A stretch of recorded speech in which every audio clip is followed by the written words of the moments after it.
नितिशा जी, बहुत कठिन समय दुनिया ने देखा और बहुत उथल पुथल हुई है। आप सब लोग जो हमारे साथ यहाँ बैठे, आप सबकी प्रेडिक्शन काफ़ी हद तक सही हुई है, तो हम चाहेंगे कि आज कम से कम आप हमें गुड न्यूज़ दें। कल उदय हो रहे हैं बृहस्पति, तो कौन सी गुड न्यूज़ देश दुनिया को हर किसी को मिलने वाली है? जी, सबसे पहले तो गुरु साक्षात परब्रह्म तस्मै श्री गुरुवे नमः, श्री गुरुवे नमः का जाप करते हुए गुरु ग्रह उदित होने जा रहे हैं और साथ ही साथ गुरु पूर्णिमा भी हम मनाने जा रहे हैं, जहाँ पे शिव जी ने सर्वप्रथम गुरु का रूप धारण करके गुरु और शिष्य की परंपरा को आगे रखा था। और 9 जुलाई से ही गुरु का मिथुन राशि में उदित हो जाना ये बताता है कि सभी शुभ कार्य अब शुरू हो सकते हैं, सभी शुभ कार्य शुरू होने भी चाहिए।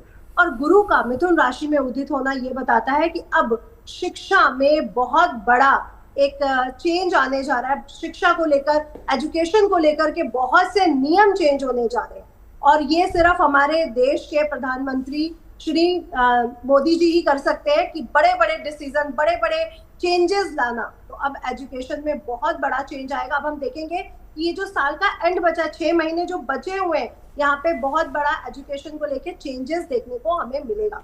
साथ ही साथ अगर हम सरकार की बात करते हैं, गवर्नमेंट की बात करते हैं, तो यहाँ पे भी हम लोग अब चेंजेस देखेंगे, क्योंकि अभी तक जो मोदी जी की बर्थ चार्ट में देखते हुए हम देख रहे हैं कि उनका समय बहुत ज्यादा अच्छा नहीं चल रहा है। और अभी मृगशिरा नक्षत्र को भी हमने देखा, तो अब जो चेंजेस आने वाले हैं वो बहुत बेहतरीन आ रहे हैं। अब उनके डिसीजन भी सही होंगे।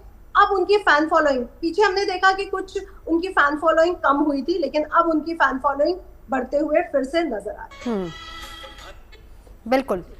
प्रतीक जी, अब आपके पास आते हुए, अब जब हम देश और दुनिया को समझने की कोशिश करते हैं, क्या कुछ आप कह सकते हैं किस मोर्चे पर सबसे ज़्यादा शांति रहने वाली है? और अगर हम भारत की बात करें तो भारत के लिए कहाँ कहाँ शांति रहेगी? यहीं से कौन सी ऐसी राशियाँ हैं जिनके लिए गुड न्यूज़ है, कौन सी ऐसी राशियाँ अभी भी जिनको थोड़ा अलर्ट रहना है? देखिए, भारत के लिहाज से समझा जाए तो निश्चित तौर पर स्थितियाँ ठीक होंगी, क्योंकि मार्केश मंगल अब साथ छोड़ देंगे केतु का 27 जुलाई को।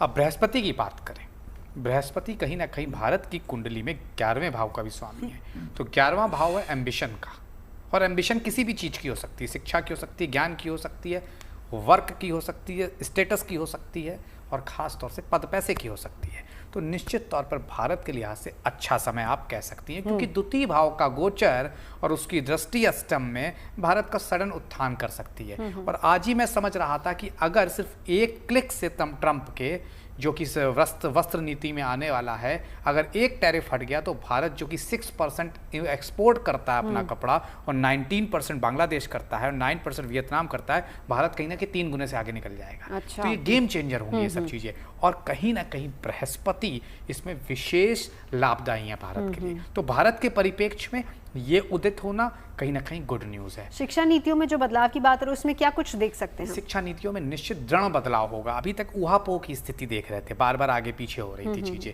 अब एक फर्म डिसीजन का समय आ रहा है, क्योंकि सूर्य भी बलशाली हो जाते हैं अब जब मिथुन में इस समय। तो निश्चित तौर पर शिक्षा नीति में एक फर्म डिसीजन आएगा। आप देख सकते हैं शिक्षा मंत्री इस समय काफ़ी एक्टिव भी हैं, अध्यक्ष पद तक के लिए उनका नाम चल रहा है। तो आप समझ सकते हैं वो डिपार्टमेंट से लेकर वो व्यक्ति इस समय इंपॉर्टेंट है, और भारत के लिहाज से शिक्षा नीति में एक अच्छा बदलाव आएगा जो भारत की विजय गाथा यहाँ से पटकथा लिखेगा। ये एक बड़ा इंपॉर्टेंट बात है। शेयर मार्केट में पूरे 6 महीने हमने उठा पटक देखी और निश्चित तौर पर जिग जैग रहा, पूरा अप एंड डाउन।